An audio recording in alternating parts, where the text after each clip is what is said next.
तो hello everyone, आज से मैं एक न्यू मानवा को स्टार्ट करने वाला हूँ जो कि बहुत ही इंटरेस्टिंग है। इसके मैंने 1 से 4 चैप्टर पढ़े थे जो मुझे बहुत अच्छे लगे थे, तो सोचा क्यों ना मैं इसे एक्सप्लेन कर दूं। और अगर आपने इस मानवा को पहले देख रखा है तो भाई तुम्हारे पास काम धंधा नहीं है क्या? तुम सब बस मेरी वीडियो देखा करो। ओके, तो स्टार्ट करते हैं। कहानी की स्टार्टिंग में हम जियांग को देखते हैं जिसे कुछ लोगों ने रस्सी से बांध कर लटकाया हुआ था और उसके नीचे पिंजरे में कुछ ज़ॉम्बीज़ जैसे दिखने वाले लोग थे। तभी वहाँ पर खड़ी एक लड़की कहती है, जियांग अब तुम्हारे सभी दोस्त मर चुके हैं, तुम्हें नहीं लगता अब तुम्हारे लिए लाइफ बहुत ही मीनिंगलेस है? ये सुनकर जियांग कहता है, ये सब मेरी वजह से हुआ है, नहीं तो आज मेरे सभी साथी ठीक होते। और तुम एवे लड़की, तुम तो एक दर्दनाक मौत डिजर्व करती हो। ये सुनकर वो लड़की अपने बीएफ के पास जाते हुए कहती है, तुम उसे देख रहे हो? वो फिर से मेरे ऊपर गुस्सा हो गया। तब वो इंसान कहता है, चलो अब इसे धीरे धीरे टॉर्चर करते हैं। फिर वो कहता है, और जियांग तुम्हारा थैंक, तुम्हारे कारण हमें कुछ महीनों का खाना मिल चुका है, जिस वजह से अब हम कुछ महीने आराम से रह सकते हैं और इजिली सर्वाइव कर पाएंगे। ये बोलते ही वो आदमी रिमोट का बटन प्रेस कर देता है, जिस कारण जियांग डायरेक्ट जाकर उस पिंजरे में गिरता है और नीचे गिरते ही ज़ॉम्बी उसे नोच नोच कर खाने लगते हैं। तब जियांग दर्द से चिल्लाते हुए सोचता है, जिंग और ली, अगर मुझे एक और चांस जिंदा रहने को मिला तो मैं तुम्हें तुम्हारी कर्मों की सजा जरूर दूंगा।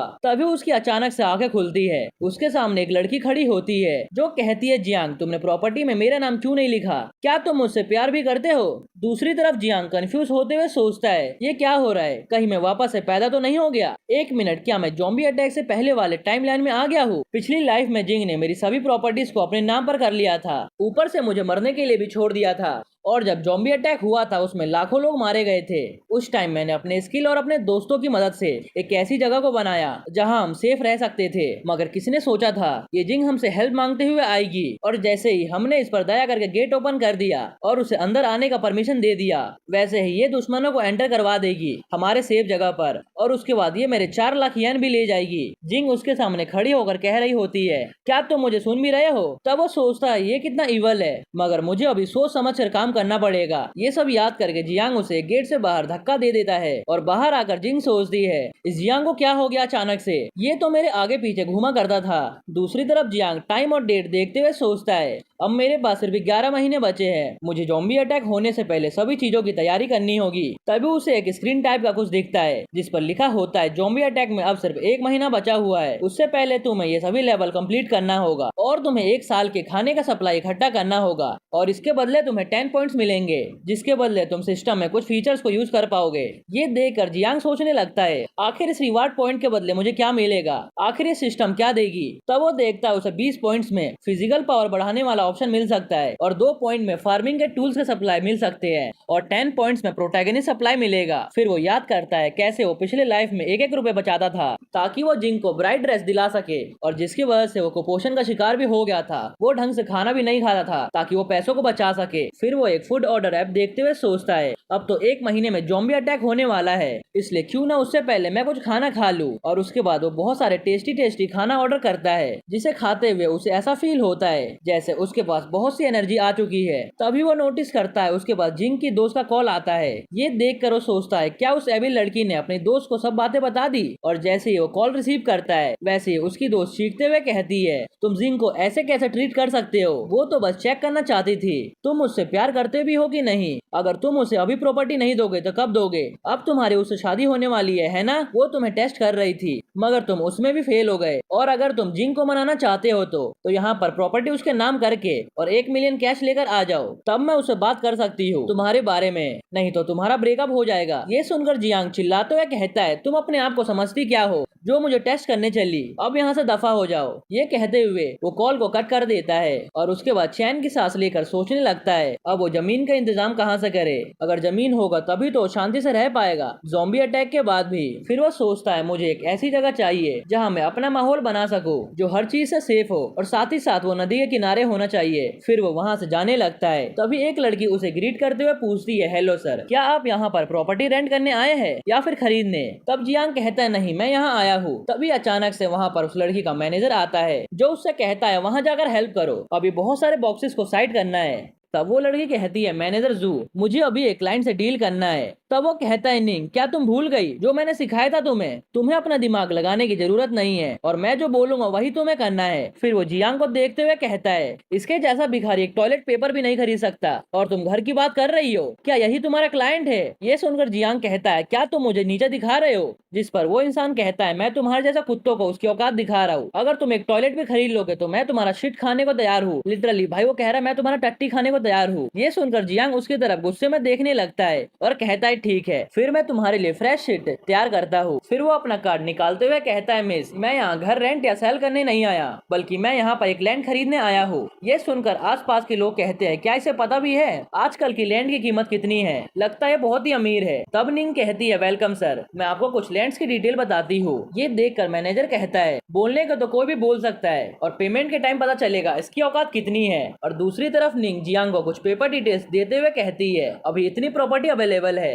आप एक बार इसे देख लीजिए, फिर मैं आपको डिटेल्स बताती हूँ। तब जियांग कहता है इसकी कोई भी जरूरत नहीं है, मैं आपको अपनी रिक्वायरमेंट्स बताता हूँ, अब देख कर बता दो मेरे लायक कोई लैंड है कि नहीं। ओके, फिर मुझे एक ऐसा लैंड चाहिए जो माउंटेन्स और रिवर के नजदीक हो, खास तौर पर ऐसे रिवर के पास जो बहता हुआ हो, ट्रांसपोर्ट की दिक्कत ना हो और आसपास कुछ फैक्ट्रीज और बिल्डिंग्स हो। ये सुनकर निंग कहती है एक मिनट, आप मुझे सोचने दो। तभी वहाँ मैनेजर आते हुए कहता है ईस्ट में एक ऐसी प्रॉपर्टी है शायद इसके रिक्वायरमेंट के हिसाब से। तब निंग कहती है मैनेजर आपको पता है ना, वहाँ पर सभी लैंड पर जितनी भी फैक्ट्री बनी है उसका काम बीच में ही रुक जाता है। क्या आप चाहते हो मैं अपने क्लाइंट के साथ एक ऐसा लैंड बेचूं जिसका कोई फायदा नहीं होने वाला? तब मैनेजर कहता है ये इंसान यहाँ पर लैंड खरीदने नहीं बल्कि टाइम पास करने आया है, तुम्हें इसके रिक्वायरमेंट से पता नहीं चला? तब जियांग पूछता है क्या ईस्ट वाला लैंड सही में मेरे रिक्वायरमेंट्स में पड़ता है? तब वो लेडी कहती है यस सर, मगर वहाँ पर जितनी भी फैक्ट्री स्टार्ट हुई है उनका काम बनने से पहले ही रुक गया था। डिटेल्स को देखते हुए जियांग कहता है ये लैंड तो मेरे हिसाब से परफेक्ट है, मैं यहाँ पर वायर्स लगा सकता हूँ जॉम्बी से बचने के लिए, ऊपर से वहाँ फैक्ट्रीज भी स्टार्ट नहीं हुई है जिससे लैंड का प्राइस बहुत ही कम होगा। फिर वो कहता है ठीक है मुझे ये लैंड चाहिए, क्या हम अभी कॉन्ट्रैक्ट बनाकर साइन कर दे?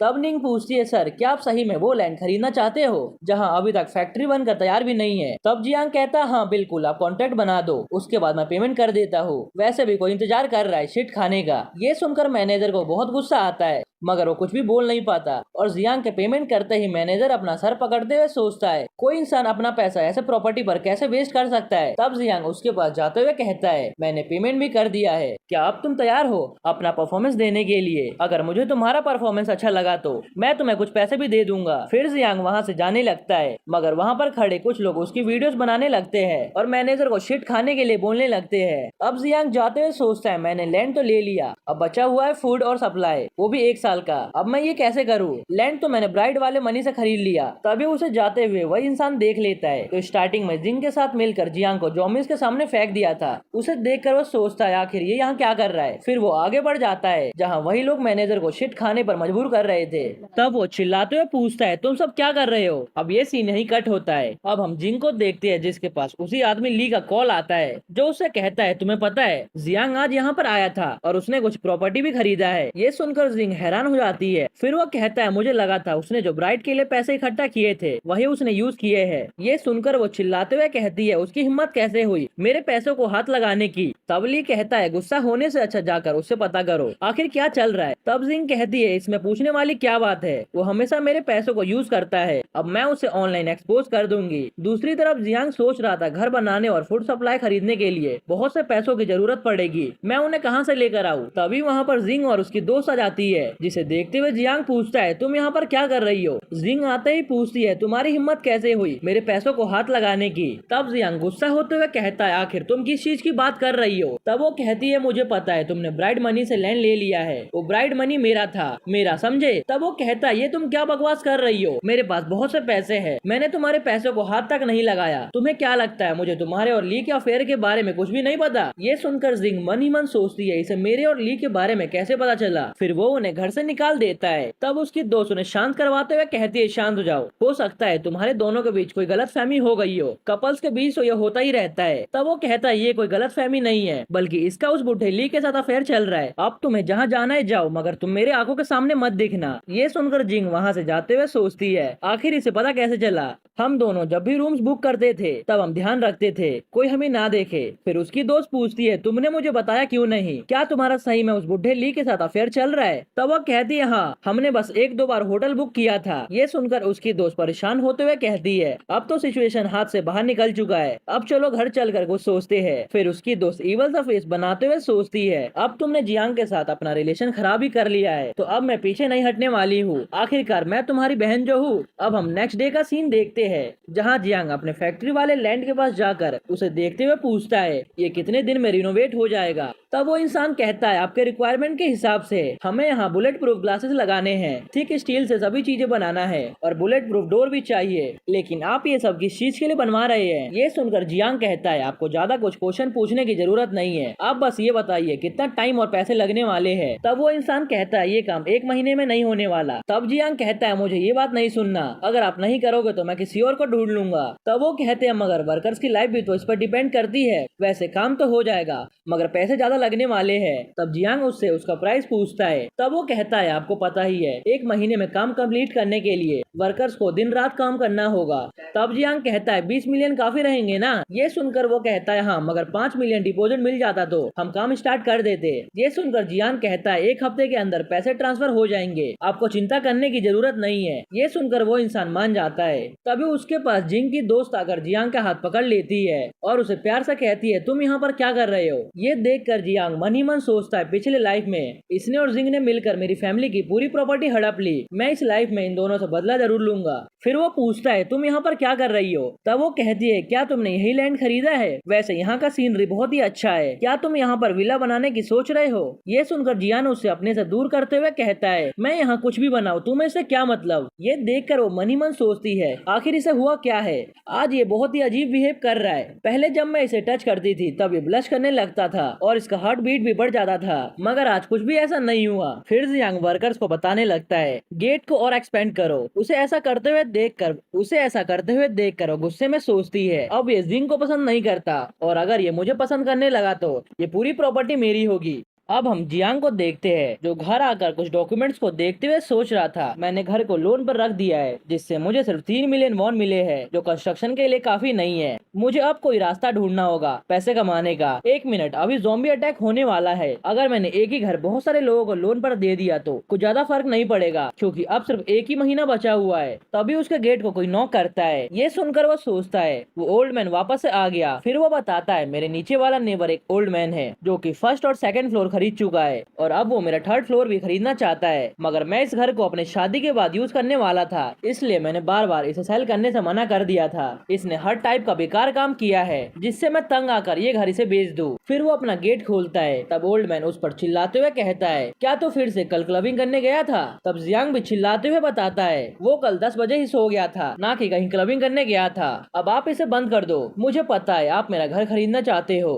और अब मैं आपको ये जगह बेचने के लिए तैयार हूँ। ये सुनकर ओल्ड मैन खुश हो जाता है। फिर जियांग उसे बताता है उसकी एक कंडीशन है, वो इस घर को बेचने के बाद भी कम से कम 6 महीने के लिए इसमें रहेगा जब तक उसका न्यू घर नहीं बन जाता और उसे अपना न्यू घर बनवाने के लिए 5 मिलियन चाहिए, इसलिए आपको मुझे वो पैसे एडवांस देना होगा। फिर वो कहता है अगर आपको ये कंडीशन नहीं माननी तो आप यहाँ से चले जाओ। तब ओल्ड मैन कहते हैं ठीक है, मगर मुझे तुम्हारे साइन चाहिए होंगे कॉन्ट्रैक्ट पेपर पर। तब जियांग कहता है कॉन्ट्रैक्ट की चिंता करने की जरूरत नहीं है आपको, मैं साइन करने के लिए तैयार हूँ। फिर वो मन ही मन सोचता है ओल्ड मैन अब तुम अपने इसी घर में मरने के लिए तैयार रहो। अगर इस ओल्ड मैन ने 5 मिलियन दे दिए और पहले के 3 मिलियन दोनों मिलकर मेरे पास टोटल 8 मिलियन हो जाएंगे। सबसे पहले मुझे सिस्टम का टास्क कंप्लीट करके रिवॉर्ड लेना चाहिए। अब हम जियांग को सुपरमार्केट में देखते हैं जहां वो 1 साल के खाने का सप्लाई इकट्ठा कर रहा था। उसे ऐसा करते हुए देखकर लोगों को लग रहा था ये पागल हो चुका है, तभी तो इतना सारा सामान खरीद रहा है। फिर जियांग सभी सामान को लेने के बाद वो सबसे पहले सिस्टम से एपोकलिप्स बॉक्स को अनलॉक करता है, जिसे अनलॉक करते ही उसके पास एक रिंग आ जाती है। इस रिंग में कोई भी सामान रखने से वो चीज खराब नहीं होगा क्योंकि रिंग के अंदर जो टाइम है वो सेम रहता है और टाइम कभी भी चेंज नहीं होता। इस कारण उस स्पेस के अंदर रखा हुआ सभी सामान बिल्कुल फ्रेश रहेगा। तभी वहाँ पर स्टोर का मैनेजर कुछ ऑफिसर के साथ आता है जो आते ही कहता है कौन यहाँ पर प्रॉब्लम क्रिएट कर रहा है। उसे देखकर जियांग सोचता है इसका नाम टैंग है जो कि स्कूल में सभी वीक बच्चों को बुली किया करता था। हमारे स्कूल में काफी ज्यादा विवाद हुए थे, मुझे पता नहीं था मैं इस तरह से इससे टकरा जाऊंगा। फिर टैंग उससे कहता है तुमने जहाँ से सामान लिया है वहीं पर उसे रख दो दो। तब जियांग कहता है टैंग ये तुम क्या कर रहे हो? क्या तुम अभी भी वीक लोगों को बुली करते हो? मैं तो यहाँ पर सामान खरीदने आया हूँ, क्या तुम अपने कस्टमर को ऐसे ट्रीट करते हो? फिर टैंग कहता है उन सामान के पैसे अभी पे करो, नहीं तो तुम्हारे साथ बहुत ही बुरा होगा। अब काउंटर पर लोगों को बिल निकालने में 1 घंटे लग जाते हैं। तब टैंग उनसे जाकर पूछता है टोटल कितना हुआ? तब वो कहते हैं 56,000 प्लस युआन। तब टैंग मशीन आगे करते हुए कहता है जल्दी से पेमेंट करो। तब जियांग भी बड़े स्टाइल में कार्ड स्वाइप करते हुए पैसे पे कर देता है। ये देखकर टैंग वहाँ से जाने लगता है। तब जियांग उसे रोकते हुए कहता है तुमने काफी रूड वे में मेरे से बात किया था, इसलिए मेरे से अभी के अभी माफी मांगो, नहीं तो मैं ये पूरा सामान अभी वापस कर दूंगा। ये सुनकर टैंग चिल्लाते हुए कहता है तुम कुछ ज्यादा ही नहीं बोल रहे? ये सभी मामला देखकर वहाँ पर खड़े लोग भी जियांग के फेवर में बोलने लगते हैं और सभी चीजों को रिकॉर्ड भी करने लगते हैं। तब जियांग कहता है अभी माफी मांगो, अगर तुम्हारा माफी सिंसियर होगा तो मैं इससे 10 गुना सामान खरीदूंगा। ऐसा करो मशीन लेकर आओ, मैं तुम्हें अपने कार्ड का बैलेंस दिखाता हूँ। तब टैंग उसके अकाउंट का बैलेंस देखकर शॉक्ड हो जाता है। फिर जियांग उसे माफी मांगने के लिए कहता है। अब ये सुनकर तो टैंग को उसे माफी मांगना ही पड़ता है। तब जियांग जाते हुए कहता है आगे से इस बात का ध्यान रखना। तब टैंग पूछता है तुम इतना सारा सामान क्यों खरीद रहे हो? जियांग कहता है इसे तुम्हारा क्या मतलब, मेरा मन है मैं कितना भी सामान खरीदूं। तब टैंग कहता है तुम्हें और ज्यादा सामान चाहिए तो सुपरमार्केट काफी नहीं रहेगा, बल्कि तुम्हें होलसेलर्स को कांटेक्ट करना चाहिए। ये सुनकर जियांग उसकी तरफ देखते हुए कहता है तुम सुपरमार्केट में काम करते हो, इसका मतलब तुम होलसेलर को भी जानते होंगे है ना? तब टैंग कहता है तुम्हें जी याद है, वो एक होलसेलर है। फिर वो जी को कॉल करके बताता है उसने उसके लिए कस्टमर ढूंढा है। ये सुनकर जियांग सोचता है ये दोनों अभी भी टच में रहकर बिजनेस कर रहे हैं, अब तक इन दोनों ने कितना प्रॉफिट कमा लिया होगा। अब हम टैंग और जियांग को बाहर देखते हैं। तभी वहाँ पर एक कार बहुत ही स्पीड से आती है, जिससे टैंग लगभग उसे टकरा ही गया था। ऐसा लग रहा था जैसे वो कार उसे ठोक देगा। अब हमें पता चलता है उस कार में कोई और नहीं बल्कि जी होता है, जो कि एक होलसेलर है। उसके कार से उतरते ही टैंग उसे जियांग के बारे में बताता है और कहता है ये हमारा क्लासमेट हुआ करता था। तब जी जियांग के ऊपर स्मोक फेंकते हुए कहता है अच्छा ये वही जियांग है। फिर वो जियांग के हुडी को देखते हुए कहता है ये फेक ब्रांड का है, मुझे उन लोगों से सख्त नफरत है जो गरीब होते हुए अपने आप को अमीर दिखाने की कोशिश करते हैं। तब जियांग कहता है ब्रांड के बारे में मुझे नहीं पता, मैंने तो इसे स्ट्रीट से लिया था। फिर वो टैंग का सिर पकड़ते हुए कहता है क्या तुमने मुझे इसी क्लाइंट के बारे में बताया था? क्या तुम मेरा टाइम वेस्ट करना चाहते हो? फिर वो उसे लात मारता है। तब टैंग उसे बताने की कोशिश करता है कि ये सही में बड़ा क्लाइंट है। तब वो कहता है मैं बिजनेस में बहुत ही टाइम से हूँ, मैं बस देख कर ही बता सकता हूँ कि अमीर कौन है और गरीब कौन है। तब जियांग कहता है तुम एक अनपढ़ इंसान हो, इसलिए शायद तुम्हें मेरा ऑरा समझ नहीं आ रहा। ये सुनकर जी उसका हुडी पकड़ते हुए पूछता है तुमने क्या बोला? तब जियांग कहता है मैंने बोला तुम लोगों को नीचे दिखाते हो। तब वो कहता है तुमने मुझे अनपढ़ कैसे बोला? तब जियांग उससे पूछता है क्या मैं तुम्हें गवार बोलूंगा तो तुम्हें चलेगा? तभी टैंग जियांग को बताता है इसे अनपढ़ सुनना बिल्कुल भी पसंद नहीं है, इसलिए इन्हें मत बोलो।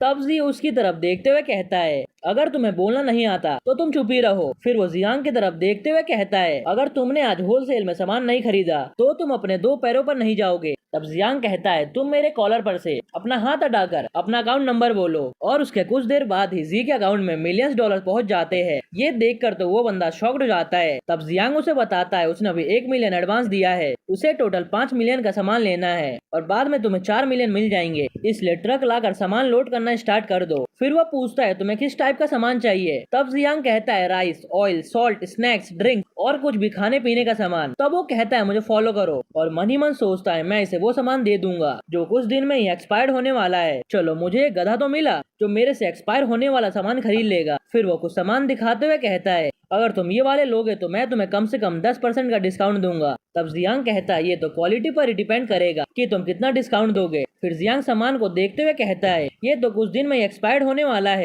तुम तो एक स्कैमर निकले। फिर जी उसे ऑफर देते हुए कहता है अगर तुम कुछ दिन में एक्सपायर्ड होने वाला सामान लोगे तो मैं तुम्हें 50% डिस्काउंट दूंगा, ये तुम्हें कैसा लगा? तब जियांग कहता है मुझे उसकी जरूरत नहीं है, मेरे 5 मिलियन सिर्फ अच्छी क्वालिटी के सामान खरीदने के लिए है। तुम्हारे पास जितने भी एक्सपायर होने वाले सामान है उनके लिए मेरे पास एक अलग ही प्लान है। फिर जी उससे पूछता है कैसा प्लान? तब वो कहता है मैं तुम्हारे एक्सपायर्ड होने वाले सभी प्रोडक्ट्स को ले लूंगा मगर पेमेंट 1 महीने बाद करूंगा। तब जी कहता है मगर उस टाइम तक सभी प्रोडक्ट्स एक्सपायर्ड हो चुके होंगे, अगर तुम मुझे उस टाइम पे नहीं करोगे तो मैं क्या करूंगा? तुम्हें तो पता ही है ये सब एक्सपायर्ड होने वाले हैं, क्या तुम किसी टाइप का चैनल चला रहे हो? तब वो कहता है तुम्हें डरने की जरूरत नहीं है, मैं कोई चैनल नहीं चला रहा बल्कि मैं खुद एक चैनल हूँ। फिर वो उसके कंधे पर हाथ रखते हुए कहता है एक्सपायर होने वाले सामान तो क्या, जो एक्सपायर हो चुके हैं उनकी भी वैल्यू बहुत ज्यादा होती है, अभी तुम्हें कुछ टाइम में पता चल जाएगा। तब जी उससे पूछता है ऐसा क्या मतलब था? तब वो कहता है तुम ज्यादा मत पूछो, मैं तुम्हें एक एड्रेस भेज रहा हूँ, तुम वहाँ पर ये सामान पहुँचा दो। तब उसके पास एक कॉल आता है जो रिसीव करते हुए वो वहाँ से चला जाता है, ये कहते हुए कि ये सब सामान पहुँचा देना। उसे जाते हुए देखकर जी कहता है ये तो एक एवरेज फैमिली से बिलोंग करता है, फिर उसके पास इतने पैसे कहाँ से आए। अब हम उसी ओल्ड मैन को देखते हैं तो जियांग के पास पैसे लेकर आया था और कॉन्ट्रैक्ट देते हुए कहता है मैं तैयार हूँ इस कंडीशन के लिए। उसे देखकर जियांग सोचता है इसने घर तक नहीं देखा और फिर भी ये मुझे पैसे देने के लिए तैयार है, आखिर ये इस घर को खरीदने के लिए कितना डेस्परेट है। फिर वह उससे पूछता है आप इसे इतनी जल्दी क्यों खरीदना चाहते हैं। तब वो कहता है मेरी ग्रैंड डॉटर यहाँ शिफ्ट होने वाली है और इस एरिया में सिर्फ यही बिल्डिंग सेफ है, इसलिए मुझे तुम्हारा घर चाहिए ताकि यहाँ पर मेरी ग्रैंड डॉटर रह सके। ये सुनकर वो कहता है आपने तो सब सच्चाई बता दिया, आपको इसका डर नहीं है कि मैं इस घर का प्राइस बढ़ा दूंगा। तब ओल्ड मैन कहता है प्लीज ऐसा मत करना, ये पैसे मेरी 2 जनरेशन की सेविंग है। फिर जियांग उससे कहता है आपको चिंता करने की जरूरत नहीं है, मैं इसका प्राइस नहीं बढ़ाऊंगा। उसके बाद वो कॉन्ट्रैक्ट साइन कर देता है। ये देखकर ओल्ड मैन काफी ज्यादा खुश होता है। फिर वो कहते हैं मैं आपसे तुम्हें डिस्टर्ब नहीं करूंगा, इसलिए अब तुम आराम से अपने काम पर जा सकते हो। ये सुनकर जियांग सोचता है ये कितने ऑनेस्ट और काइंड है, ये आने वाले ज़ॉम्बी अटैक में ये और इनकी ग्रैंड डॉटर 1 महीना भी सरवाइव नहीं कर पाएंगी। फिर वो उन्हें रोककर उनका करंट एड्रेस पूछता है। अब हम जियांग को कंस्ट्रक्शन साइट पर देखते हैं जहां वहां के मैनेजर पूछते हैं बाकी का पेमेंट कब होगा। तब वो कहता है वो मैं कुछ टाइम में ट्रांसफर कर दूंगा, मगर अभी काम कैसा चल रहा है। फिर वो कहता है 70 से 80% काम हो चुका है, तुम एक बार इस डोर और वॉल को देखो, ये पूरी तरह से सेफ है। तब जियांग उससे पूछता है वेयर हाउस का क्या हुआ। तब वो कहता है वो पूरी तरह से प्रिपेयर है। ये सुनकर जियांग डायरेक्ट जी को कॉल करता है और सभी चीजों को जल्दी से जल्दी डिलीवरी करने को कहता है। अब हम वेयर हाउस का सीन देखते हैं जहां सभी वर्कर्स खुशी खुशी काम कर रहे थे क्योंकि सबको एक अच्छा अमाउंट मिला था काम करने के लिए। जियांग उन्हें गाइड करते हुए बता रहा था कौन सा सामान कहाँ रखना है और काम खत्म होने के बाद वो सभी चीजों को देखकर खुश हो रहा था। तभी वो देखता है सिस्टम में उसे 20 पॉइंट मिले हैं 1 साल का खाना अरेंज करने के लिए। 20 पॉइंट मिलते ही उसके सिस्टम में न्यू बॉक्सेस ऐड हो जाते हैं जिसमें उसके पास माइंड आई ओपन हो जाता है जिसके अंदर वो किसी का भी माइंड रीड कर सकता है जो उसके बारे में कुछ बुरा सोच रहा है या फिर उसे नुकसान पहुंचाना चाहता है। ये देखकर जियांग खुश होते हुए कहता है इसी की तो जरूरत थी मुझे। अब हम जियांग को एक ब्लैक मार्केट में देखते हैं जहाँ उसे ली दिखता है जो कि अपनी गर्लफ्रेंड मतलब जिंग के लिए कुछ एंटिक चीजें ले रहा था जो कि फेक थे। ये देखकर जियांग मन ही मन सोचता है जिंग बेकार में उल्लू बन रही है इन चीजों के लिए। फिर वो एक शॉप पर जाकर एक नाइफ देते हुए कहता है मुझे इससे भी शार्प नाइफ चाहिए। तब वो आदमी कहता है मैं यहाँ पर नाइफ को शार्प करने का काम करता हूँ, अगर तुम्हें नाइफ शार्प करवाना है तो खुद कर लो, नहीं तो यहाँ से दफा हो जाओ। ये सुनकर जियांग कहता है ये सब इतने टफ नहीं है जितने मुझे चाहिए। तब वो आदमी गुस्सा होते हुए कहता है क्या तुम यहाँ पर ट्रबल क्रिएट करने आए हो। तभी जियांग अचानक से उसके अकाउंट में 2 लाख ट्रांसफर कर देता है। ये देखकर वो इंसान शॉक्ड होते हुए दूसरे इंसान को शॉप देखने को कहता है और जियांग को उसे फॉलो करने को बोलता है। फिर वो उसे कुछ गन्स दिखाता है जिसे देखकर जियांग कहता है मुझे ऐसी सस्ती गन्स नहीं चाहिए बल्कि मुझे कुछ हैवी वेपन चाहिए, मुझे टोटल 2 मिलियन का वेपन लेना है, इसलिए अच्छा वेपन दिखाओ। उसकी ये बातें सुनकर वो कहता है आप हो कौन जो आपको इतना बड़ा ऑर्डर चाहिए। तब वो कहता है मुझे अपने साथियों के लिए चाहिए, मैं तुम्हें पूरी डिटेल्स नहीं बता सकता। उसके बाद वो गेट बंद करते हुए कहता है आप बिल्कुल सही जगह पर आए हो,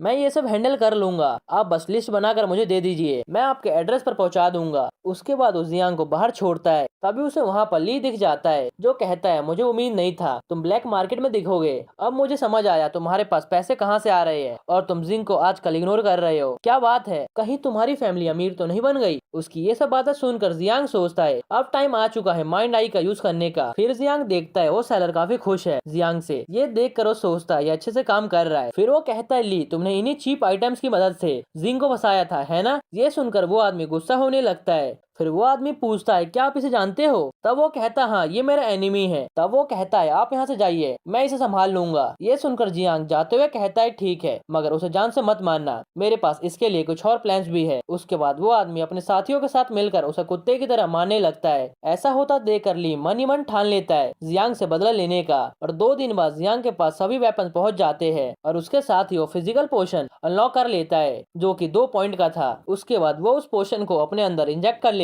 है और कहता है एक नॉर्मल ह्यूमन का स्कोर 5 होता है, अब मैंने 2 ऐड कर दिया है तो मेरा फिजिकल एनहेंस हो गया है पूरे 40% से, अब मेरे पास ज्यादा स्ट्रेंथ है नॉर्मल ह्यूमन के मुकाबले। उसके बाद वो एक फिजिकल एनहेंसमेंट पोशन भी इंजेक्ट कर लेता है, अब उसके पास 60% एक्स्ट्रा एनर्जी है नॉर्मल ह्यूमंस के मुकाबले। उसके बाद वो एक स्टील के पाइप को उठाता है जो उसके हाथों के फोर्स से बैंड हो जाता है। उसके बाद वो उसे दीवार के साइड फेंकता है जिससे उसमें क्रैक आ जाते हैं। ये देखकर जियांग कहता है अब मैं ज़ॉम्बी का सामना कर सकता हूँ बिना किसी डर के। ये वेपन्स जो मैंने मंगाए हैं वो ज्यादा जगह नहीं लेंगे, इसलिए मुझे इन सभी को स्पेस रिंग में डाल देना चाहिए ताकि ये सभी वेपन सेफ रहे। उसके बाद वो सभी वेपन्स को अपने रिंग के अंदर डाल देता है और कहता है कल फर्स्ट डे है ज़ॉम्बी अटैक का, अब मुझे और क्या करना चाहिए उससे पहले। तभी उसे उन ओल्ड मैन और उनकी ग्रैंड डॉटर का ख्याल आता है। ये सोचकर वो अब उन्हें इग्नोर ना करने का सोचता है। फिर वो कहता है मैं उनके पास ज़ॉम्बी अटैक से बचने के लिए कुछ सामान भेज दूंगा, अब उनके ऊपर डिपेंड करता है वो जिंदा रह पाते हैं या नहीं। ये सब मैं उनके लिए इसलिए कर रहा हूँ क्योंकि उन्होंने इस घर को बिल्ड करने के लिए मुझे फंड दिया था।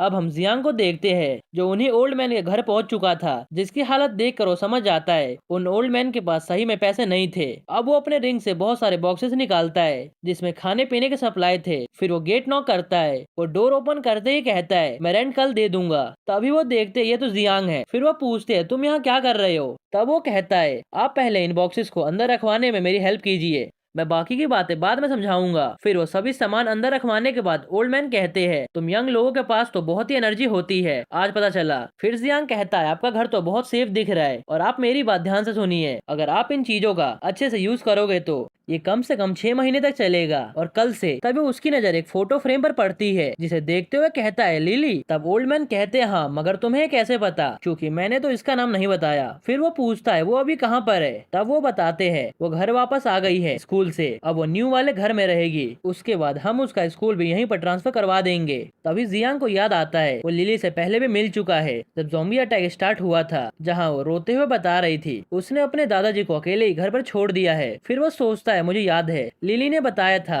उसके ग्रैंडफादर ने ही उसे पाला है, वो बहुत ही मेहनत से एक एक रुपए बचाकर उसे पढ़ाए थे, मगर ज़ॉम्बी अटैक में वो उसकी जान बचाते हुए मारे गए। फिर वो सोचता है अब मैं इनकी जान जरूर बचाऊंगा ताकि तुम्हें रिग्रेट ना हो। फिर वो कहता है ओल्ड मैन आप कल से मेरे घर में शिफ्ट नहीं हो रहे। ये सुनकर वो कहते हैं क्या तुम अब वो घर मुझे नहीं दोगे। फिर वो कहता है कल से ये दुनिया हेल बनने वाली है, अब ना ही आपका वो घर और ना ही लिली का एडमिशन इम्पोर्टेंट है, अब जल्दी से लिली को स्कूल से पिकअप कर लीजिए, मैं आपको एक सेफ जगह दूंगा रहने के लिए। तब वो कहते हैं ये तुम क्या बोल रहे हो, मुझे कुछ भी समझ नहीं आ रहा। ये सुनकर वो परेशान होते हुए सोचता है अभी ये बहुत ही ओल्ड हो गए हैं मेरी बातों को समझने के लिए। फिर वो अपने रिंग की मदद से उस घर की सभी चीजों को रिंग स्पेस में भेज देता है जिससे पूरा घर खाली हो जाता है। ये देखकर ओल्ड मैन शॉक्ड हो जाते हैं। फिर वो कहता है मेरे पास सुपर पावर है, मैं फ्यूचर देख सकता हूँ, अब आप लिली और अपने आप को बचाना चाहते हैं तो मेरे साथ चलिए, पहले आप बताइए उसका स्कूल कहाँ पर है। फिर वो जल्दी से ओल्ड मैन को कार से लेकर उसके स्कूल पहुंच जाता है, जहां वो पूछता है वो कौन से डॉम में है आपको पता है। तब वो हाँ में जवाब देते हैं। अब हम स्कूल का सीन देखते हैं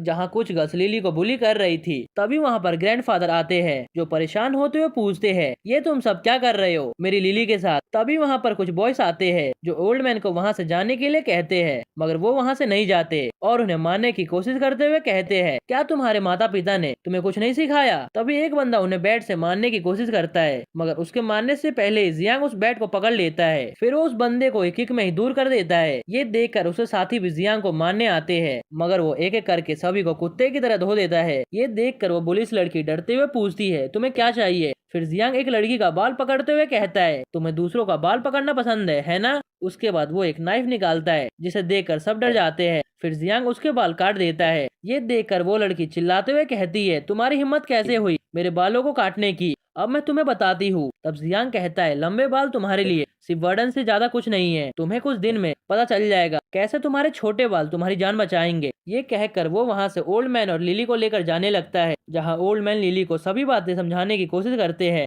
कि कैसे कुछ दिनों में ही ये दुनिया हेल बनने वाली है। ये सुनकर लिली कहती है मैंने आपको कितनी बार बोला है स्कैम कॉल्स पर बिलीव ना करने के लिए। उनकी ये बातें सुनते ही जियांग स्माइल करने लगता है और कहता है ग्रैंडपा को किसी स्कैमर ने नहीं बताया, बल्कि ये सभी इन्फॉर्मेशन उन्हें मैंने बताया है। ये सुनकर वो लड़की शॉक्ड होते हुए पूछती है तुम हो कौन। फिर जियांग अपने आप को इंट्रोड्यूस करवाता है। तब वो लड़की पूछती है क्या ये दुनिया सही में खत्म होने वाली है। तब वो कहता है मैंने तो ये स्टोरी बनाया था ताकि ग्रैंडपा आसानी से समझ सके जो आने वाला है वो है एपोकलिप्स। ये सुनकर वो शॉक्ड हो जाती है। तब वो कहता है ज़ॉम्बी अटैक स्टार्ट हो ही गया होगा, एक काम करो अपना फोन चेक करो, तुम्हें शायद वीडियोस में दिख जाए। फिर वो न्यूज देखती है जहाँ एक इंसान दूसरे को काट रहा था। फिर वो कहता है कल ज़ॉम्बी अटैक का पहला दिन है, कल मैक्सिमम एरियाज में एक स्मोक फैल जाएगा, उसके बाद कुछ पॉपुलेशन ज़ॉम्बीज में बदल जाएगी और वो ज़ॉम्बीज बाकियों को इन्फेक्ट करना शुरू कर देगी। तुम यंग हो तुम्हें तो पता ही होगा ज़ॉम्बी किसे कहते हैं। तब वो कहती है हाँ, मगर इस बात पर बिलीव करना थोड़ा मुश्किल है। तब जियांग कहता है कुछ दिन रुको, तुम्हें बिलीव हो जाएगा। तभी वो देखता है हर जगह कार्स ही कार्स होते हैं, इमरजेंसी लेन को ब्लॉक कर देने के कारण। तभी एक कार आकर उसे हिट करने लगती है। ये देखकर ओल्ड मैन कहते हैं ऐसा लग रहा है ये कोई अमीर इंसान है, इसलिए हमें उसे स्पेस देना चाहिए आगे जाने के लिए। और कुछ देर बाद ट्रैफिक क्लियर हो जाता है, जिससे वो लोग आगे जाने लगते हैं। तभी वही कार उन्हें फिर से हिट करने लगती है। ये देखकर जियांग भी उसे हिट करके वहां से तेजी में निकल जाता है। ये देखकर वो इंसान बाहर आकर पुलिस को कॉल करके उसके नंबर प्लेट का पता लगाने को कहता है। अब हम जियांग को देखते हैं जो अपने घर पर पहुंच चुका था। वो घर देखकर ओल्ड मैन शॉक्ड होते हैं। तब जियांग कहता है ऐसा करो, आप हल्का रेस्ट कर लो क्योंकि कल से हर एक दिन मुश्किल होने वाला है। अब हम ज़ॉम्बी अटैक का फर्स्ट डे देखते हैं, जहाँ जियांग बाहर की तरफ देखते हुए बाहर के व्यू के मजे ले रहा था। तभी उसके पास लिली आती है जो अभी अभी जगी थी। फिर वो आते हुए कहती है बहुत दिनों के बाद मुझे इतनी अच्छी नींद आई है, सुबह सुबह कोई क्लास अटेंड ना करना कितना अच्छा होता है। तब जियांग उससे पूछता है तुम जग गई, चलो मेरे साथ, मैं तुम्हें अपने महल को दिखाता हूँ। फिर वो बताता है ये दीवार बहुत ही मजबूत कंक्रीट से बना है और जो गेट है वो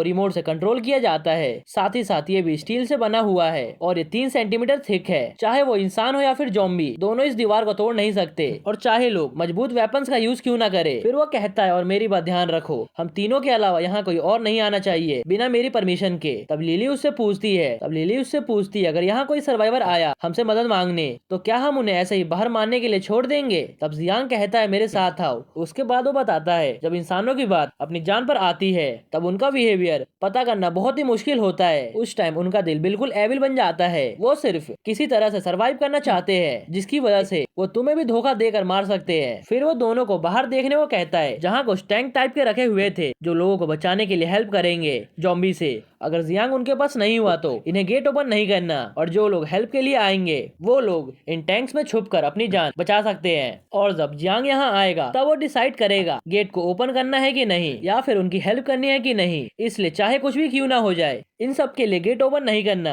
ये सुनकर वो हाँ में जवाब देते हैं। फिर जियांग कहता है अब मैं तुम लोगों को खाने का स्टोरेज दिखाऊंगा। उसके बाद जियांग उन्हें एक स्टोरेज रूम में लेकर जाता है जहाँ वो माइंड आई को एक्टिवेट करता है। तब उसे लिली और उसके ग्रैंडपा के फेस पर हैप्पी वाला इमोजी दिखता है। इसका मतलब जियांग को ये लोग नुकसान नहीं पहुंचाएंगे। जियांग ये देखकर सोचता है क्या ये साइन है कि मैं इन पर ट्रस्ट कर सकता हूँ, ये पहली बार मुझे ऐसा दिख रहा है। फिर जियांग रिंग में से वेपन्स का बॉक्स निकालते हुए बताता है इस टाइम पर सबसे इम्पोर्टेंट है वेपन, तुम्हें इस बात का ध्यान रखना होगा कि वेपन्स तुम्हारे हाथ में रहे और किसी और के हाथ में ना जाए। तब ग्रैंडपा बोलते हैं हाँ ये तो तुमने सही बोला। अब जियांग के स्क्रीन पर एक और टास्क आता है जिसमें उसे अपने कॉमरेड यानी अपने साथी को ढूंढना है जिसका नाम जैंग है। ऐसा करने से उसे 20 पॉइंट मिलेंगे। ये देखकर जियांग सोचता है ये तो सही हुआ, मैं भी यही सोच रहा था कि मैं अपने कॉमरेड को कैसे ढूंढूं। फिर जियांग कहता है मैंने आप लोगों को जो कुछ भी कहा है उसे याद रखना और किसी भी रूल को तोड़ने की कोशिश मत करना। तब लिली उससे पूछती है तुम कहाँ जा रहे हो। तब वो कहता है मैं अपने साथी को ढूंढने जा रहा हूँ, हमें अपने टीम को एक्सपेंड करना होगा। ये कहकर वो वहाँ से निकल जाता है। दूसरी तरफ हम जैंग को देखते हैं जियांग ढूंढ रहा है जहाँ वो अपने दोस्तों के साथ कराओके में गाना गा रहा था। उसके बाद वो अपने एक साथी के साथ वॉशरूम में जाता है और जब वो बाहर जा रहा था तभी वो गलती से एक लड़की से हल्का सा टच हो जाता है जिस पर वो उसे माफी भी मांगता है। तभी उस लड़की का भी जैंग को किक मारते हुए कहता है ओए देख कर चल, क्या तुझे दिखाई नहीं दे रहा। ये देखकर उसका दोस्त संभालते हुए उस आदमी से कहता है तुम क्या कर रहे हो, आखिर तुमने मेरे दोस्त को कैसे हिट किया। ये सुनकर वो आदमी गुस्सा होते हुए कहता है ये पहली बार है जो मुझे कोई उल्टा जवाब दे रहा है। ये कहते हुए वो उसके दोस्त को उठा लेता है अपने हाथों से। ये देखकर जैंग कहता है ये सब मेरी गलती है, मेरे दोस्त को जाने दो, इसे ऐसे मत मारो। ये सब होता हुआ एक आदमी देखे जा रहा था जो परेशान होते हुए कहता है अभी अभी मेरा स्टमक फ्लू ठीक हुआ था और जस्ट मुझे अभी कोल्ड हो गया और ये लोग एक और फाइट कर रहे हैं, क्या इन्हें थोड़ा ब्रेक नहीं लेना चाहिए। फिर वो उन लोगों को शांत करते हुए कहता है जेंटलमैन प्लीज आप हल्का शांत हो जाइए। तभी वो आदमी उसे पकड़ते हुए कहता है तुम्हें पता भी है तुम किसे टच कर रहे हो, तुम्हारे बॉस की भी औकात नहीं है मुझे टच करने की, फिर तुमने कैसे किया। मगर वो इंसान जैंग और उसके दोस्त को इशारा करते हुए उन्हें वहाँ से जाने के लिए कहता है। इधर वो आदमी गुस्से में कहता है तुम अपने बॉस को अभी कॉल करो, मैं इस कराओके बार को अभी शट डाउन करवाता हूँ। मगर वो आदमी सिर्फ उसे शांत करवाने की कोशिश करता है। दूसरी तरफ जैंग और उसके दोस्त वापस से कराओके बार में अपने दोस्तों के पास आ जाते हैं। उन्हें देखकर उसके दोस्त पूछते हैं क्या तुम्हारे पीछे कोई कुत्ता पड़ गया था जो तुम दोनों इतने हाफ रहे हो। तब उसका दोस्त बताता है वो दोनों एक ठग से टकरा गए थे जो कि ड्रंक था और उन्हें मारने की कोशिश कर रहा था, मगर अच्छी अच्छी बात यह थी कि एक वेटर ने बीच में आकर हमें बचा लिया।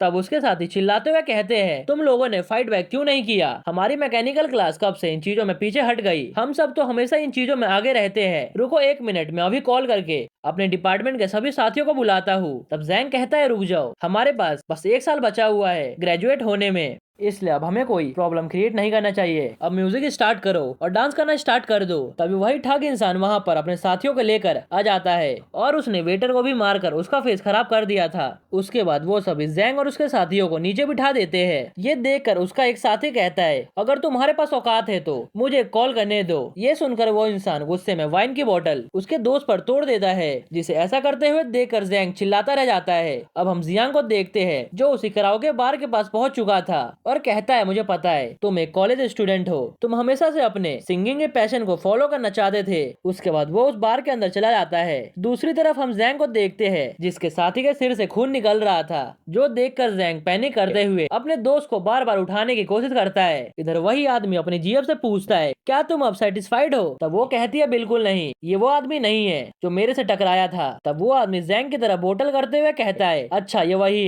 है ना? तभी अचानक से जैंग का वही दोस्त खड़ा हो जाता है और मारने के लिए आगे बढ़ता है। तभी उस आदमी के साथी उसे पकड़ते हुए कहते हैं, क्या तुम अभी भी फाइट बैक करना चाहते हो? फिर वो ठग जैंग के दोस्त पर एक और बोतल तोड़ देता है। ये देखकर जैंग चिल्लाते हुए उसे मारने के लिए आगे बढ़ता है। दूसरी तरफ जैंग का एक दोस्त कोने में छुपा हुआ था जो ये सब खत्म होने का वेट कर रहा था। दूसरी तरफ जैंग बहुत से ठग से एक साथ फाइट कर रहा था। तभी वही वेटर जैसे कोल्ड था, वो अचानक से अजीब सा बिहेव करने लगता है और वो गुस्से में उन ठग्स को काटने लगता है। ऐसा लग रहा था जैसे वो एक पागल कुत्ता बन चुका है। ये देखकर वो आदमी चिल्लाते हुए कहता है, क्या तू कुत्ता है? और जब उसका साथी उसे बचाने के लिए जाता है तब वेटर उसे भी काट लेता है। तभी वहाँ पर जियांग आता है जो उस वेटर को एक हाथ से उठा लेता है और उसे सामने एक टीवी पर मारता है और सभी को कहता है, सभी लोग जहाँ पर है वहीं रुक जाए। ये सब देखकर वो आदमी सोचता है जिसे अभी वेटर ने काटा है, उस जियांग को देखकर सोचता है वो वेटर कितना स्ट्रॉन्ग था, फिर भी इस बच्चे ने उसे एक हाथ से उठाकर फेंक दिया। तब वो उससे पूछता है, आखिर तुम हो कौन? मगर जियांग उसकी बातों को इग्नोर करते हुए जैंग से पूछता है, जैंग क्या तुम्हें भी इसने काटा है? तब वो कहता है, नहीं, मगर यहाँ चल क्या रहा है? तब जियांग कहता है, तुम मेरे साथ चलो। ये सुनकर जैंग उसके साथ जाने लगता है। तभी वही ठग उसे रोकते हुए कहता है, अभी सब चीज खत्म नहीं हुआ।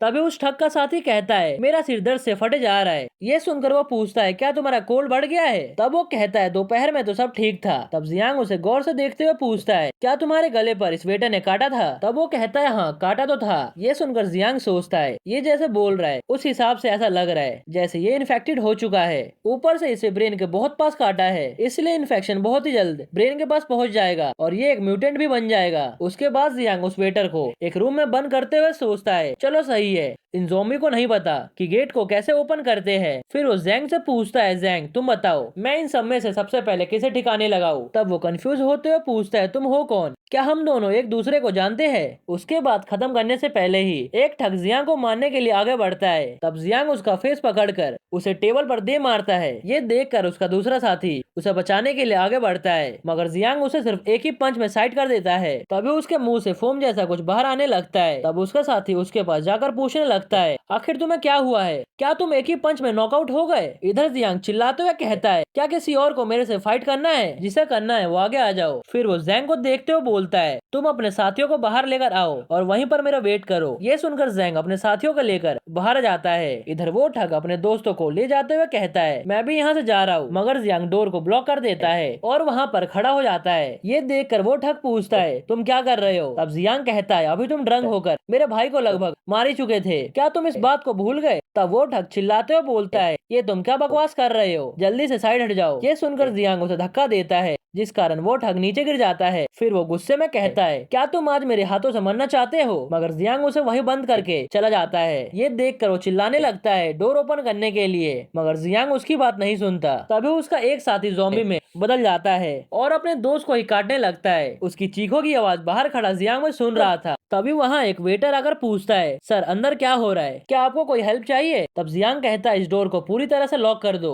और जल्दी से हॉस्पिटल कॉल करके बताओ, यहाँ पर कुछ रेबीज फ्लू के पेशेंट है। ये सुनकर वो आदमी शॉक्ड होते हुए पूछता है, रेबीज फ्लू? तब जियांग कहता है, जो मैंने कहा तो जल्दी से करो। ये सुनकर वो वेटर उस डोर को लॉक करने लगता है। इधर जियांग जैंग और उसके दोस्तों को लेकर जाने लगता है बाहर की तरफ। इधर वो वेटर अपने कलीग से कह रहा होता है अंदर से बहुत आवाज आ रही है। तब उसका कलीग पूछता है क्या हुआ। तब वो कहता है गेस्ट ने कहा है अंदर रेबीज फ्लू के पेशेंट है। तब वो कलीग पूछता है क्या ऐसा भी होता है। ये सुनकर वो कहता है जल्दी चलो सिक्योरिटी फोटोज को चेक करते हैं। ये कहकर वो दोनों वहाँ से भागते हुए जाने लगते हैं। फिर वो सिक्योरिटी रूम में जाकर वहाँ का नजारा देखकर दंग रह जाते हैं। वो लोग देखते हैं उस रूम में सभी ज़ॉम्बीज में बदल चुके हैं और एक दूसरे को ही काटे जा रहे हैं। ये नजारा देखकर वो जल्दी से पुलिस को कॉल करने लगते हैं। दूसरी तरफ जियांग जैंग और उसके साथियों को कहता है जल्दी चलो यहाँ से, ये जगह अब सेफ नहीं है। ये कहकर वो उन्हें कार में बैठा कर ले जाने लगता है। तब जैंग उसे थैंक्स कहता है उनकी जान बचाने के लिए। तब वो कहता है आखिर तुम हो कौन। तब जियांग कहता है अभी तुम्हें जानने की जरूरत नहीं है, मुझे किसी ने ये सब करने को कहा है। तभी उसका एक साथी जियांग से पूछता है क्या ये रेबीज फ्लू सही में होता है, क्योंकि मुझे इंटरनेट पे ऐसा कुछ नहीं मिला। तब जियांग उससे पूछता है क्या जो भी वहाँ पर हुआ था क्या वो एक सपना था। तब दूसरा पूछता है क्या इसका कोई मेडिकल ट्रीटमेंट है जिससे ठीक हो सकता है। तब जियांग कहता है ये डिजास्टर कभी खत्म नहीं होने वाला, बल्कि ये और बेकार होता जाएगा। तुम लोगों को अभी नहीं पता मगर एपोकलिप्स बहुत पहले ही स्टार्ट हो चुका है। तभी वो सभी रोड पर देखते हैं कुछ ज़ॉम्बीज इंसानों को काट रहे हैं। ये देखकर वो सभी कहते हैं क्या ये भी रेबीज फ्लू है। तब जियांग उन्हें बताता है अभी तो ये ज़ॉम्बी अटैक कुछ ही एरिया में फैला है, अभी मेजर पॉपुलेशन को इसके बारे में नहीं पता। कुछ टाइम में ये सिचुएशन आउट ऑफ कंट्रोल हो जाएगा। अगर तुम सब सर्वाइव करना चाहते हो तो आज से तुम लोगों को मेरी बात सुननी होगी। ये सुनकर वो सभी हाँ में जवाब देते हैं। तभी जियांग देखता है उसका मिशन कंप्लीट हो चुका है, जैंग को ढूंढने वाला, जिससे उसे +20 पॉइंट्स मिलते हैं। ये देखकर वो सोचता है चलो ये भी कंप्लीट हो गया। अब मैं देखता हूँ सिस्टम में और कौन सा न्यू बॉक्स ऐड हुआ है। फिर वो देखता है एपोकलिप्स फार्मर बॉक्स अभी भी स्क्रीन पर शो हो रहा है। उसे लगता है अब उसे रिफ्रेश करने की जरूरत है, नहीं तो उसे परचेज करना ही पड़ेगा। फिर वो सोचता है मगर ये सभी बॉक्सेस काफी सस्ते हैं, ऊपर से काम के नहीं लग रहे। एक बार मैं अपने विला में पहुंच जाऊँ उसके बाद मैं इसे अनलॉक करता हूँ। फिर वो देखता है उसके सामने एक और ट्रिकी प्रॉब्लम आ चुका है। लास्ट टाइम जैंग के दोस्तों ने ही उसे धोखा दिया था, इसके कारण उसके बहुत से साथी ज़ॉम्बी के शिकार हो गए थे। जैंग ही एक ऐसा इंसान बचा हुआ था जो अपने ग्रुप में सरवाइव कर पाया था। मगर इन सभी में से आखिर वो इंसान कौन है जिसने जैंग और उसके साथियों को धोखा दिया था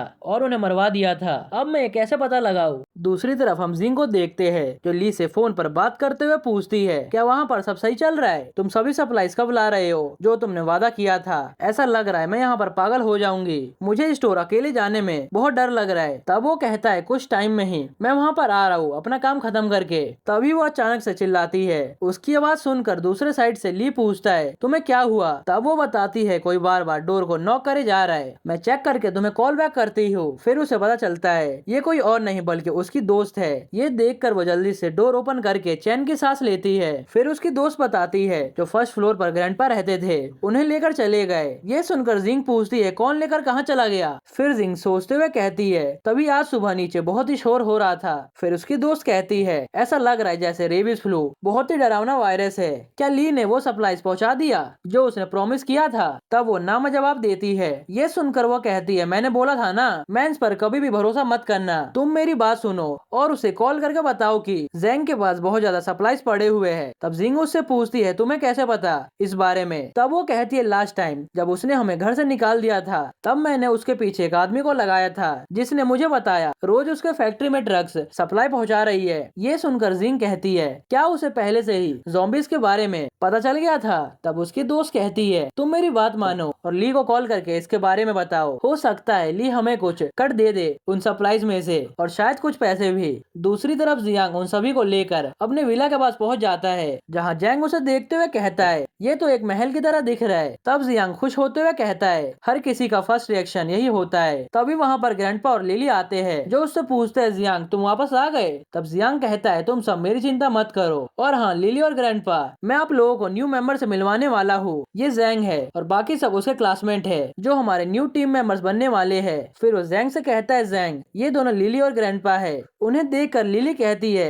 अगर तुम लोगों को जियांग ने चूज किया है तो तुम्हारा वेलकम है। फिर जियांग ग्रैंडपा को कहता है इन लोगों को लेकर जाइए और सभी जगह को दिखा दीजिए और इन्हें हमारे रूल और रेगुलेशन के बारे में जरूर बता देना। तब ग्रैंडपा कहते हैं ठीक है मैं ये काम संभाल लूंगा। तब जैंग का एक मोटू साथी कहता है ऐसा क्यों लग रहा है जैसे मैं नॉर्थन म्यांमार में पहुंच चुका हूँ। तभी एक बंदा कहता है क्या तुम हमें कुछ वेपन दे सकते हो ताकि हम भी तुम्हारी हेल्प कर सके आने वाले टाइम में। ये सुनकर मोटू कहता है यिमी तुम्हें इतनी जल्दी क्या पड़ी है वेपन्स लेने की, पहले तुम्हें कम से कम इनका ट्रस्ट तो जीतना ही होगा। तब जियांग कहता है तुम चिंता मत मत करो, तुम्हें वेपन्स कुछ दिनों में मिल जाएंगे। तभी जियांग जैंग के एक साथी को देखता है जिसके सिर पर बॉटल टूटे थे। उसे देखते हुए वो कहता है, ऐसा लग रहा है जैसे इसकी कंडीशन सीरियस है, क्यों ना पहले हम उसे मेडिकल रूम में लेकर जाकर उसका ट्रीटमेंट करें। अब हम उन सभी को रूम में देखते हैं जहाँ येमी पूछता है, मोटू तुमने मुझे उस टाइम क्यों रोका था? अगर तुमने मुझे उस टाइम नहीं रोका होता तो अब तक हमें वेपन्स मिल चुके होते। अगर हमारे करंट सिचुएशन को देखा जाए तो वो हमें प्रोटेक्ट कर रहा है, मगर तुम्हें ये एक हाउस अरेस्ट की तरह फील नहीं हो रहा? तब मोटू कहता है, तुम ऐसा क्यों बोल रहे हो? उसने हमारी जान बचाई है, क्या तुम्हें दिखाई नहीं दे रहा? ये सुनकर येमी उससे पूछता है, क्या तुम्हें उसके बैकग्राउंड के बारे में पता है? उसने हमारी हेल्प क्यों की है? क्या वो झूठ बोल रहा है? तुमने देखा वो चोंग को कैसे ट्रीट कर रहा है? उसने कहा था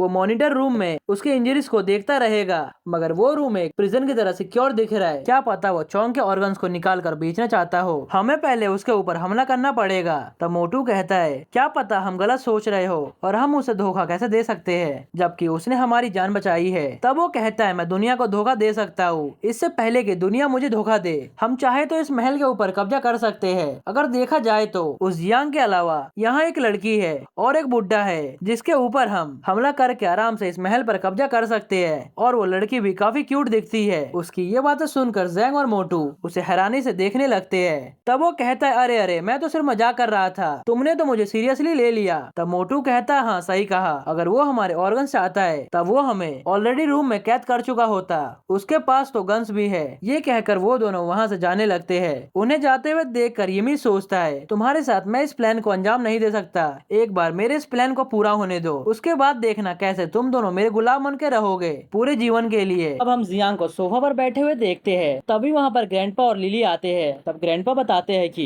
जैंग और उसके सभी साथी अपने अपने रूम्स में सेटल हो चुके हैं और जो उनमें से बहुत सीरियसली इंजर्ड था उसका नाम चैनचोंग है, वो अभी मेडिकल रूम में लेटा हुआ है। और जैसा तुमने कहा था उसके सारे रूम्स और विंडो को हमने ब्लॉक कर दिया है। ये सुनकर जियांग दोनों को थैंक्स बोलता है और उन दोनों को रेस्ट करने के लिए बोलता है, क्योंकि क्या जाने कल क्या होगा। तभी अचानक से वो उन्हें बोलता है, चोंग पर तो हम नजर रख ही रहे हैं, साथ ही में जैंग के दो साथियों पर भी नजर रखना। मुझे ऐसा फील आ रहा है कि उन दोनों में से एक तो धोखेबाज है। ये सुनकर वो दोनों हाँ में जवाब देते हैं। अब हम जियांग को स्टोरेज रूम में देखते हैं जहाँ वो अपने स्क्रीन को ओपन करता है और उसमें से वही फार्मर वाला सप्लाई बॉक्स को ओपन करता है, जिससे उसके 2 पॉइंट कट जाते हैं। उस बॉक्स में उसे शुगर, ऑयल एंड प्रोटीन मिलता है और साथ ही साथ वो 2-3 और बॉक्स को ओपन करता है, जिससे उसके पास बहुत सारे सामान हो जाते हैं। ये देख कर सोचता है, इनमें से बहुत से सामान किसी काम के नहीं है, मुझे अभी पॉइंट्स को बचाना चाहिए ताकि आगे जाकर काम आ सके। और ये सीन नहीं कट होता है। अब हमें नेक्स्ट डे का सीन दिखाया जाता है जहाँ जियांग के विला के बाहर बहुत सारी गाड़ियाँ रुकती है और उन गाड़ियों में से बहुत से लोग निकलते हैं। तब उनमें से एक बंदा कॉल करके बोलता है, मैं पहुंच गया हूँ, एक बार एड्रेस कंफर्म कर लेते हैं। इधर सभी लोगों के हाथों में वेपन्स होते हैं। फिर जो बंदा कॉल पर होता है वो कंफर्म करते ही सबको गेट तोड़ने को बोलता है। ये सुनकर सभी बंदे गेट तोड़ने के लिए आगे बढ़ने लगते हैं और उसके बाद कड़ी मेहनत के बाद भी गेट पर एक भी खरोच नहीं आता। तब उनमें से अपने बॉस को बोलता है, बॉस ये गेट बहुत ही थिक है, जो हथियार हम लाए हैं उससे हम इस गेट को तोड़ नहीं सकते।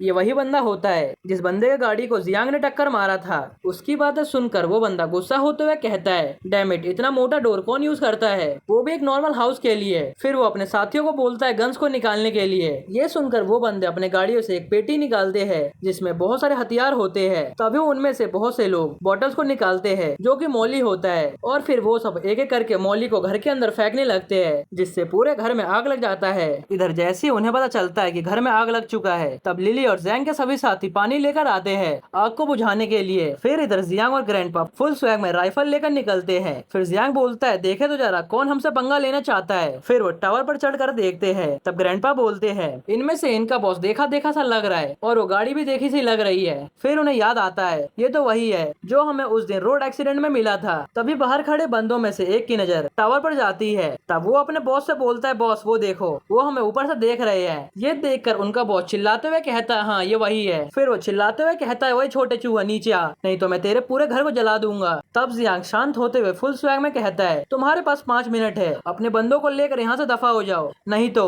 ये सुनकर वो बंदे गुस्से में कहते हैं, हाँ तूने क्या कहा, तुझे पता भी है हमारे बॉस कौन है। तब उनमें से एक कहता है, टाइम वेस्ट करना बंद करो और बहुत सारे मौली निकालो ताकि हम इसके पूरे घर को जला कर राख कर दे। तब इस जियांग के स्क्रीन पर एक टास्क आता है कि उसके बेस पर अटैक हो चुका है और जल्द से जल्द अपने एनिमीज को एलिमिनेट करो, इससे तुम्हें 10 पॉइंट्स मिलेंगे। तब ग्रैंडपा बोलते हैं जियांग अब हम क्या करें, क्या पहले हम एक वार्निंग दे दे उन्हें। तब जियांग बोलता है वार्निंग, ये क्या होता है, ये बंदे साफ साफ गैंगस्टर है, हमें इन्हें कैसे भी करके खत्म करना होगा, इन्हें फर्क भी नहीं पड़ेगा अगर हम इस घर में जलकर मर भी जाए तो, और अगर हम आज इन्हें जिंदा छोड़ देंगे तो आगे चलकर ये बहुत सारे इनोसेंट लोगों को परेशान करेंगे। फिर जियांग फायर करता है जिससे एक बंदे का हाथ उड़ जाता है। तब वो बंदा दर्द से चिल्लाने लगता है। इधर जियांग बोलता है डैम इट, मैंने शॉट को मिस कर दिया, लगता है शांति भरी लाइफ जीने के कारण मेरे सभी स्किल्स खत्म हो रहे हैं। इधर वो बंदे चिल्लाते हुए कहते हैं इनके पास तो गन्स है और राइफल्स भी, हमें जल्दी से यहाँ से भागना होगा। इधर जियांग फुल शूटिंग मोड में होता है। फिर वो बोलता है अगर स्टार्ट किया है तो खत्म करना ही होगा। तभी वो उनमें से बहुत से बंदों को शूट करता है और जो बंदे बचे होते हैं वो सब गाड़ी में बैठ जाते हैं और अपने ड्राइवर को बोलते हैं ड्राइव करो जल्दी के जल्दी। तब ग्रैंडपा उन्हें देखकर बोलते हैं ये सब तो कार से बचकर भागना चाहते हैं। तब जियांग बोलता है टेंशन मत लो, इसी कारण मैंने ऑटोमेटिक राइफल्स को चूज किया था। फिर जियांग उन बंदों के कार पर गोलियों की बारिश कर देता है। ये देखकर ग्रैंडपा कहते हैं जैसे ये बंदा शूटिंग कर रहा है, ऐसे लग रहा है ये एक प्रो है, जब मैं आर्मी में सर्विस दे रहा था तब भी मैं इतना अच्छा नहीं था। फिर हम थोड़ी देर बाद देखते हैं जियांग ने वहाँ सभी बंदों को मार दिया होता है, उस कार में बैठे बंदों को भी खत्म कर दिया होता है। फिर जियांग वहाँ से जाते हुए ग्रैंडपा से कहता है जैंग और उसके साथियों को बुलाकर इस मैच को साफ करवा दो। फिर वो थोड़ी देर रुक कर बोलता है वेट अ मिनट, अभी तो ज़ॉम्बी अटैक स्टार्ट हुआ है, तो क्यों ना मैं इन्हें ज़ॉम्बी म्यूटेंट बनने दूं और इनका यूज करूं ग्रैंडपा और लिली को प्रैक्टिस करवाने के लिए। फिर वो ग्रैंडपा से कहता है रहने दो, अभी हमें रश नहीं करना चाहिए, इन्हें वहाँ पर वैसे ही पड़े रहने दो, मेरे पास उनके लिए कुछ दूसरे प्लान्स है। और ये सीन नहीं कट होता है। अब हमें बहुत सारे गाड़ियों को जियांग के विला की तरफ आते हुए दिखाया जाता है। फिर हमें पता चलता है उस गाड़ी में ली बैठा होता है और उसके साथ ली और उसके दोस्त भी होती है। तब उसकी दोस्त बोलती है अगले ही टर्न में उसका घर है। इधर जिंग उसे देखते हुए सोचती है जब जब ये ली के आसपास रहती है तब ये नौटंकी करती है। इसे लगता है कि मुझे इसके एक्ट के बारे में पता नहीं होगा, मुझे पता है ये किसके फिराक में पड़ी है। तभी ली विला के पास पहुंचकर जिंग से कहता है मैं यहाँ पर तुम्हारा वेट करूंगा, तुम उसके विला में एंटर करते ही मुझे मैसेज कर देना, मैं वहाँ पर अपने बंदों को लेकर आ जाऊंगा। ये सुनकर जिंग बाहर निकलते हुए अपने दोस्त को भी अपने साथ चलने के लिए कहती है। तब उसकी दोस्त बोलती है मैं यहीं पर तुम्हारा वेट करती हूँ, लेकिन जिंग बोलती है नहीं तुम्हें भी चलना पड़ेगा और उसका हाथ खींचकर बाहर निकालने लगती है और कहती है कि मुझे नहीं पता आखिर उसका विला कहाँ पर है और तुम ही तो मुझे बताओगी। फिर वो दोनों आगे जाने लगते हैं। इधर ली अपने आदमियों को कॉल करके रेडी रहने के लिए कहता है। फिर वो कहता है जैसे मैं कार को स्टार्ट करूँ वैसे तुम सब आ जाना। तब उधर से दूसरा बंदा हाँ में जवाब देता है। इधर वो दोनों जा रहे होते हैं। तभी उसकी दोस्त कहती है आखिर तुम मुझे इन सब में क्यों घसीट रही हो। तब जिंग कहती है मुझे तुम्हारे बारे में पता है, तुम एक लोमड़ी हो, तुम्हें क्या लगता है मैं तुम्हारे चीप से ट्रिक्स में फंस जाऊंगी। ये सुनकर उसकी दोस्त कहती है तुम मुझे गलत समझ रही हो, मैं इतना तैयार होकर इसलिए आई थी ताकि मैं उस लूजर जियांग को फंसा सकूं। तभी वो दोनों आगे देखते हैं जहाँ पर खाली डेड बॉडीज पड़ी हुई थी। ये देखकर उसकी दोस्त कहती है आखिर यहाँ हुआ क्या था, क्या यहाँ पर शूट आउट हुआ था। और वो डरते हुए कहती है लगता है ये सब मर चुके हैं, क्या हम दोनों वापस चले। तब जिंग कहती है इनके ब्लड को देखकर ऐसा लग रहा है जैसे बहुत पहले से मर चुके हैं, क्या ये सब लोग जियांग के सप्लाई के लिए फाइट कर रहे थे, शायद जियांग पहले ही मर चुका होगा। तब उसकी दोस्त कहती है हमें उसके दर्द से मतलब नहीं है, हमें तो बस पता करना है कि सप्लाईज कहाँ पर है। फिर वो कहती है शायद हमें वापस चलना चाहिए और ली को ये सब हैंडल करने के लिए बोलना चाहिए। तभी हम देखते हैं उनमें से एक इंसान ज़ॉम्बी बन चुका होता है। फिर वो दोनों गेट पर जाकर गेट को नॉक करते हैं लेकिन दरवाजा नहीं खुलता। तब वो गुस्सा होते हुए गेट पर हाथ मारते हैं, शिट ये गेट कितना टाइट है। फिर उसकी दोस्त बोलती है डोर बंद है, इसका मतलब जियांग भी जिंदा होगा। तभी ऊपर से किसी की आवाज आती है ओए तुम दोनों। ये देखकर वो दोनों ऊपर देखते हैं। तभी ऊपर से लिली कहती है तुम सब हो कौन और तुम्हें हमारे प्लेस के बारे में कैसे पता। तब उसकी दोस्त कहती है छोटी बच्ची हम जियांग के दोस्त है। और जिंग बोलती है मैं जियांग की गर्लफ्रेंड हूँ। ये सुनकर लिली जियांग को बुलाती है ब्रदर जियांग यहाँ पर 2 लड़कियां आई है जिनमें से एक कह रही है कि वो आपकी गर्लफ्रेंड है। इधर जिंग गुस्सा होते हुए सोचती है अच्छा ये बात है, इसने पहले से ही गर्लफ्रेंड बना रखा है इसीलिए इसका एटीट्यूड इतना चेंज हो गया था। तब उसकी दोस्त उसे शांत करवाते हुए कहती है अपनी मूड को ठीक करो, हमें जियांग को मनाना भी है विला में एंटर करने के लिए। तब जिंग कहती है टेंशन मत लो, ले अपने साथ पिस्टल भी लाया है और जैसे ही डोर ओपन होगा हम इस पर अटैक कर देंगे। तभी वहाँ जियांग आता है जो उन्हें देखकर कहता है ओए तुम दोनों यहाँ पर क्या कर रहे हो। फिर वो अपने माइंड आई को एक्टिवेट करता है जहाँ वो देखता है कि वो दोनों उससे बिल्कुल भी खुश नहीं होते हैं और वो उसे धोखा देने के लिए आए होते हैं। है। तभी जिंग की दोस्त उसे इम्प्रेस करते हुए कहती है, हेलो जियांग, हम तो तुम्हारे दोस्त है, क्या तुम हमें अंदर नहीं आने दोगे? बाहर बहुत ही शोर हो रहा है और हमें तुम्हारी चिंता हो रही थी, क्या तुम हमारी चिंता नहीं करते? ये सुनकर जियान हंसते हुए कहता है, तुम्हें मेरी चिंता हो रही थी? ये कितना फनी है। अगर मैं गलत नहीं हूँ तो वो बुढ़ा ली भी आसपास ही होगा, है ना? और वो कितने बंदों को अपने साथ लाया है और उनके पास कौन कौन से वेपन्स है? ये सुनकर वो दोनों शॉक्ड होते हुए सोचती है, आखिर इसे कैसे पता कि हमारे साथ ली भी आया है? तभी जियांग उन दोनों पर गोलियों की बारिश कर देता है। ये देखकर वो दोनों उछलने लगती है और उसे चिल्लाकर कहती है, क्या तुम पागल हो गए हो? तुमने हमें मार ही दिया था। तब उसकी दोस्त उसे शांत करवाते हुए कहती है, शांत हो जाओ, उसे प्रोवोक मत करो, उसके पास गन भी है। तब जिंग चिल्लाते हुए कहती है, इससे डरने की क्या बात है, अगर हिम्मत है तो हमें शूट करके दिखाए। ये सुनकर जियांग हंसते हुए कहता है, शूट कर दूं? ये मेरे लिए बहुत ही आसान है, तुम दोनों को शूट करना। तभी उन्हें पीछे से कुछ साउंड सुनाई देता है। ये देखकर वो दोनों पीछे देखते हैं। तब वो देखते हैं कि उनमें से एक बंदा ज़ॉम्बी बन गया था और वो उठकर खड़ा हो जाता है। ये देखकर वो दोनों डरते हुए कहती है, आखिर ये क्या है? क्या ये रेबीज फ्लू का पेशेंट है? रेबीज फ्लू से मरा हुआ भी इंसान जिंदा हो सकता है। ये देखकर जियांग यहाँ खुश होते हुए कहता है, मैं इन्हें ऐसी छोड़ दूंगा ताकि ये दोनों मर जाएंगे। इधर वो ज़ॉम्बीज उन दोनों पर अटैक कर देते हैं। तब वो दोनों बचकर वहाँ से भागने लगती है। तब ली को उनकी आवाज सुनाई देती है। ये देखकर उन दोनों को कार से देखता है। तब वो देखता है कि उनके पीछे बहुत सारे ज़ॉम्बीज आ रहे होते हैं। इधर जिंग चिल्लाते हुए कहती है, ली प्लीज हमें बचाओ, और उसकी दोस्त तो रोने लगती है। तब ली चिल्लाते हुए कहता है, डैम इट, आखिर यहाँ रेबीज फ्लू के पेशेंट आए कैसे? फिर वो अपने साथियों को वहाँ से भागने के लिए कहता है, क्योंकि यहाँ पर रेबीज फ्लू के बहुत सारे पेशेंट होते हैं। और वो अपने गाड़ी को मोड़कर उन दोनों को पीछे ही छोड़कर जाने लगता है। ये देखकर जिंग चिल्लाते हुए कहती है, बास्टर्ड ली, तुम कहाँ जा रहे हो? मुझे ऐसी मौत नहीं मरना। इधर जिंग भागते हुए कहती है, मैं ऐसे तो नहीं मरूंगी। तभी वो अचानक से अपने बैग को अपने दोस्त के पैरों में फंसाकर वहाँ से भागने लगती है, जिस कारण उसकी दोस्त गिर जाती है और सारे ज़ॉम्बीज उस पर अटैक कर देते हैं। भाई देख रहे हो कितनी गद्दार है लड़की। इधर वो सारे ज़ॉम्बीज उसे खाने लगते हैं। तब उसकी दोस्त चिल्लाते हुए कहती है, तू एक बहुत ही बुरी मौत मरेगी, और इसी के साथ इसका काम तमाम हो जाता है। इधर जिंग भागते हुए कहती है, तू ये डिजर्व करती है। अब हमें जियांग को दिखाया जाता है, जिसके सिस्टम पर आता है कि उसका मिशन कंप्लीट हो चुका है और वो दोनों उन्हें ही देख रहे होते हैं। इधर लिली उन्हें देखकर थोड़ा डरती है। फिर वो बोलती है, आखिर वो मरे हुए इंसान ज़ॉम्बीज कैसे बन गए? मैंने उन्हें अपने आंखों से मरते हुए देखा था, फिर वो ज़ॉम्बीज कैसे बन गए? मुझे बिलीव नहीं हो रहा। तब जियांग उसे बताता है, हमारे आसपास के एयर में एक अजीब सा इन्फेक्शन फैल चुका है, जिस कारण जो भी लोग मर चुके हैं या फिर जो भी लोग इंजर्ड है या फिर जिसका इम्यूनिटी बहुत ही कम है, वो बहुत ही आसानी से इन्फेक्टेड हो जा रहा है और ज़ॉम्बी म्यूटेंट बन जा रहा है। ये सुनकर लिली शॉक्ड होते हुए कहती है, अच्छा ऐसी बात है? तब जियांग वहाँ से जाते हुए कहता है, अभी क्या अभी एक मीटिंग बुलाओ। अब हमें उन सभी को एक रूम में दिखाया जाता है जहाँ वो सभी मीटिंग कर रहे होते हैं। तभी जियांग कहता है, आने वाले 2 दिनों तक अपने आप को एक रूम में बंद कर लो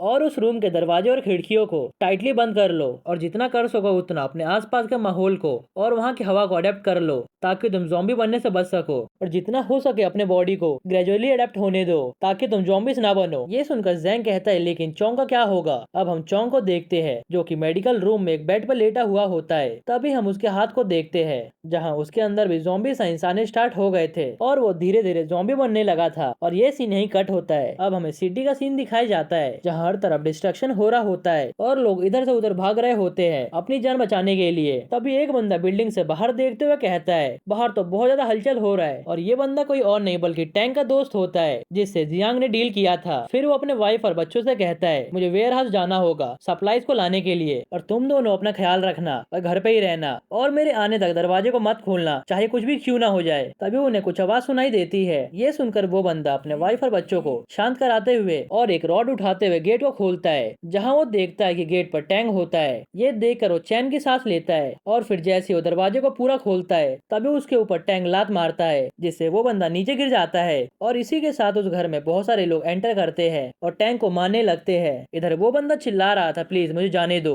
और वो टैंक से कहता है, टैंक ये तुम क्या कर रहे हो? मैंने तुम्हें कितने अच्छे से ट्रीट किया था। ये सुनकर टैंक कहता है, क्या कहा तुमने? एक बार फिर से कहना। तुमने तो पूरी जिंदगी मुझे नीचा देखा है। तब वो बंदा कहता है, क्या तुम्हें पता भी है मेरे बिना तुम कुछ भी नहीं हो, मेरे कारण ही तुमने अपने घर का डाउन पेमेंट किया था। ये सुनकर टैंक चिल्लाते हुए कहता है, हाँ मैंने लिया था, लेकिन तुमने मुझसे ना जाने कितना प्रॉफिट किया है। अब बहुत बातें हो गई, अब मुझे जल्दी से अपने वेयर हाउस का चाबी दो और उसका एड्रेस बताओ। ये सुनकर वो बंदा कुछ भी नहीं बोलता। ये देखकर टैंक हंसते हुए उसके वाइफ को देखता है और बोलता है, अब भी तुम जिद्दी बन रहे हो? फिर वो उसके वाइफ के बालों को पकड़ते हुए कहता है, यहाँ देखो। ये देखकर उसका बच्चा रोने लगता है और बोलता है, प्लीज मेरी मम्मी को जाने दो। तब टैंग उस बच्चे को एक चाटा मारता है जिससे वो बच्चा दूर जाकर गिरता है। ये देखकर वो बंदा गुस्सा होने लगता है और बोलता है हिम्मत है तो मुझसे लड़ो, देखते हैं तुम्हारे में कितना गट्स है। तब टैंग हंसते हुए कहता है चिंता मत करो, जब तक तुम हमारे साथ कोऑपरेट करोगे तब तक तुम्हारे वाइफ और बच्चे सेफ है। अब जल्दी बताओ तुम्हारा वेयर हाउस किधर है। अब हमें वेयर हाउस का सीन दिखाई जाता है जहाँ वो सभी वेयर हाउस जाते हैं, जहाँ वो सामान देख कर कहते हैं क्या तुम्हारे पास इतना ही बचा है। तब वो बंदा कहता है तुमने ही तो मुझे बड़े क्लाइंट्स ला कर दिए थे जिस कारण मैंने अपना पूरा सामान उसे बेच दिया, इवन मैंने एक्सपायरी माल भी उसे बेच दिया था। ये सुनकर टैंक सोचता अच्छा वो जियांग। फिर वो हंसते हुए कहता है अगर हम जियांग का सप्लाईज पर कब्जा कर लेंगे तो हमारे पास बहुत सारे सप्लाईज आ जाएंगे जिससे हम पूरी लाइफ आराम से जी सकते हैं। तब वो बंदा कहता है मैं तुम्हें एडवाइस देता हूँ कि तुम उससे दूर रहो, क्योंकि जब मैं उसके वेयर हाउस सामान पहुँचाने गया था तब मैंने उसके हाथ में गन्स देखे थे। मुझे लगता है उसने पहले ही माहौल को भाप लिया था कि ज़ॉम्बी अटैक होने वाला है। ये सुनकर टैंक कहता है ये तो तुम्हारी दिक्कत है, तुम्हें ही उसे डील करना है। तब वो बंदा कहता है तुम्हारा इससे क्या मतलब। तब टैंक कहता है तुम्हें जियांग का सप्लाई लाकर हमें देना होगा और इसके बदले तुम्हारी वाइफ और बच्चे दोनों सेफ रहेंगे। ये एक अच्छा ट्रेड है, तुम्हें क्या लगता है। ये सुनकर उस बंदे को बहुत गुस्सा आता है। अब हमें जियांग के विला का सीन दिखाया जाता है जहाँ पर बहुत तेज चिल्लाने की आवाज आ रही थी। फिर हम जियांग, जैंग और उसके बाकी के दोस्तों को देखते हैं जहाँ वो सब चोंग को देख रहे होते हैं, क्योंकि चोंग अब ज़ॉम्बी बन चुका होता है। उन्होंने उसे बांध कर रखा होता है जहाँ वो बस चिल्लाए जा रहा था। ये सब देखकर जैंग को बहुत बुरा लगता है। तभी उनमें से जैंग का एक साथी कहता है इसे मार दो। ये सुनकर जियांग को थोड़ा उस पर शक होता है। तब जैंग उससे कहता है अभी तुमने क्या कहा। तब इमी उसे बताता है ये पहली मर चुका है, अगर तुम इसे अभी नहीं मारोगे तो ये कैसे न कैसे फ्री हो जाएगा जिससे हमारी जान भी खतरे में पड़ जाएगी। तभी मोटू साथी कहता है ये हमारा भाई है और तुम कह रहे हो कि हम इसे मार दे। तभी जियांग कहता है वैसे ये कह तो सही रहा है, अगर कोई ज़ॉम्बी बन जाता है तब उसके रिकवरी के चांस बहुत कम होते हैं। ये सुनकर वो मोटू शॉक्ड होता है। तभी जियांग अपने पॉकेट से एक नाइफ निकालता है और उसे इमी को देते हुए कहता है इसका यूज करो और इसे मार दो। ये देखकर वो बंदा डरते हुए कहता है ये तुम क्या कह रहे हो। तब जियांग कहता है मैंने कहा मार दो। तब वो बंदा चाकू को ले लेता है और उसे देखते हुए थोड़ा हेसिटेट करता है। तभी उसके पास जियांग आता है और उससे कहता है तुम स्टार्टिंग से ही वेपन मांग रहे थे है ना, अब इस वेपन को पकड़ो और उसे डर से छुटकारा दिला दो। तभी वहाँ पर जैंग आता है जो उसे नाइफ छीन लेता है और उस नाइफ को पकड़ते हुए कहता है ब्रदर जियांग मैं ये काम करूंगा। और इसी के साथ ये एपिसोड यहीं खत्म हो जाता है। और हाँ मैं आपको बता दूं कि ये मानवा ऑनगोइंग है, तो अभी तक मैंने इसके लेटेस्ट चैप्टर को एक्सप्लेन कर दिया है, तो इसके एपिसोड अब बहुत ही लेट आएंगे, इसलिए मैं कोई न्यू मानवा ढूंढ रहा हूँ जो कि कंप्लीट हो। दरअसल मैंने इस मानवा को एक्सप्लेन करने से पहले इसके पूरे चैप्टर नहीं देखे थे कि ये कंप्लीट है कि नहीं, इसलिए अब मैं कोई कंप्लीटेड मानवा उठाऊंगा जिसे मैं एक्सप्लेन कर सकूं। ओके, तो अगर आपको ये वीडियो थोड़ी सी भी पसंद आई हो तो वीडियो को लाइक और शेयर जरूर करना और हाँ सब्सक्राइब करना मत भूलना। ओके, तो मिलते हैं नेक्स्ट एपिसोड में।